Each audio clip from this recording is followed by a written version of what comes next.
என்னோட பையனோட திங்ஸ் எல்லாமே என்னோட வேணும். என் பையனோட ஐடி வச்சுட்டு இவங்க நல்லா சாப்பிட்டுட்டு இருக்காங்க. நாங்கள் வயசான காலத்தில் ரொம்ப கஷ்டப்பட்டுட்டு இருக்கிறோம். அவர் ஹார்ட் பேஷண்ட்டு இப்போ தான் இருக்காரு. ஏதோ வேலைக்கு போயிட்டுருக்காரு. நாங்கள் ஜவுளித்துறையில் தான் வேலை செய்கிறோம். எங்களுக்கு எங்கேயுமே நியாயம் கிடைக்கல.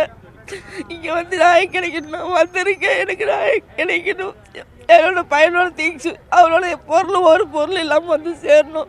என்கிட்ட என்ன வேணால் பண்ணிக்க, எங்கே வேணால் போய் கம்ப்ளைண்ட் கொடுத்துக்கோ, எந்த ஸ்டேஷனுக்கு போறியே போய்க்கணும். ஏன்னா எங்களுக்கு சப்போர்ட்டுக்கு யாரும் இல்லைன்னு நினச்சிக்கிட்டு அவங்க இஷ்டத்துக்கு ஆடுறாங்க. நான் வந்து ஜீன்ஸு டாப் போட்டு ஆடணுன்னுக்கோசரம் அவனை வந்து குழந்தை பெற்றுக்க கூடாதுன்னு சொன்னேன்னு ஒரு குற்றச்சாட்டு. எல்லாமே குற்றச்சாட்டு. பேப்பர் ஐடியில் தான் கொடுத்துருந்தாங்க.